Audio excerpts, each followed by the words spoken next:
Précisément, non.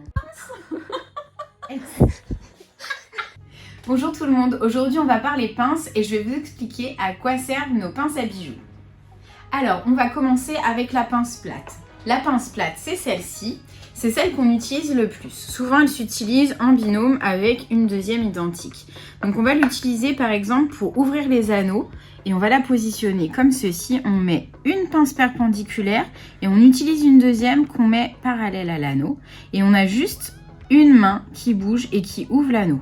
De cette manière-là, on peut venir y glisser le fermoir, hop, et on referme. La pince plate, elle s'utilise aussi pour venir fixer du fil câblé avec des perles à écraser. Alors, je vous montre. Donc, je défais mon fil. Je vais venir enfiler une petite perle à écraser. Je glisse le fil, par exemple, dans l'anneau du fermoir. Là, je vais plier mon fil. Ma perle, je la remonte sur les deux brins à la fois. Et à l'aide de la pince plate, je viens écraser ma perle. Hop.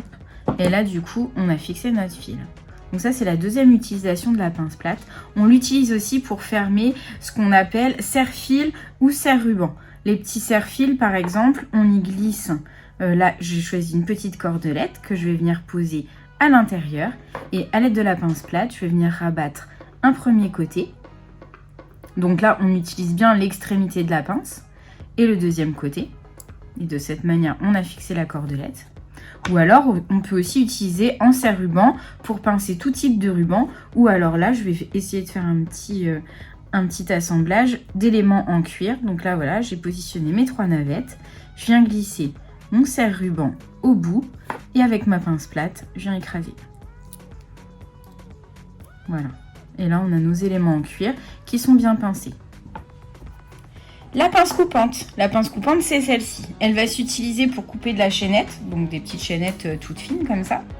On peut aussi utiliser pour couper des chaînettes à mailles plus épaisses. Et on l'utilise aussi lorsqu'on fait des breloques. Alors quand on fait des breloques, on utilise des tiges sur lesquelles on va enfiler. Donc là, je vais faire une petite composition de perles. Hop. Donc je laisse tomber mes perles sur le bas de la tige et je viens couper à l'aide de ma pince coupante la tige à peu près 8 mm de mes perles. Donc là je coupe et j'utilise la troisième pince qui est la pince ronde. La pince ronde elle est comme ça. Donc là je vais venir pincer l'extrémité de ma tige et je vais venir faire une boucle de breloque en appuyant et en roulant en même temps.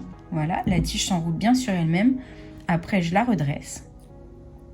Et je vais à nouveau utiliser la pince plate pour venir fixer ma petite breloque par exemple sur une monture de boucle. Donc là j'ouvre avec la pince plate, je fais un mouvement de bascule devant-derrière. Je viens y glisser une monture de créole, une mini créole. Et je referme de la même manière. Hop, voilà, j'ai créé la petite boucle d'oreille.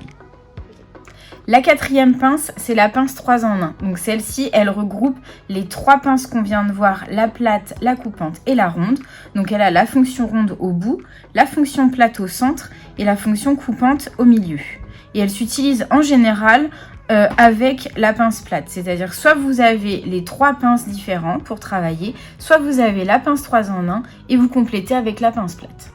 Vous devez vous demander pourquoi on utilise la pince 3 en 1 en complément d'une pince plate parce que, comme je vous disais au début, pour ouvrir les anneaux, on a besoin de 2 pinces. On utilisera dans ces cas-là le milieu de la pince 3 en 1 et l'extrémité de la pince plate pour ouvrir nos anneaux. Donc on fera comme ça. Je vais mettre la pointe de ma pince plate et le milieu de la pince 3 en 1 contre mon anneau et je vais ouvrir juste avec la pince plate. Voilà pourquoi il faut 2 pinces, la 3 en 1 et la plate.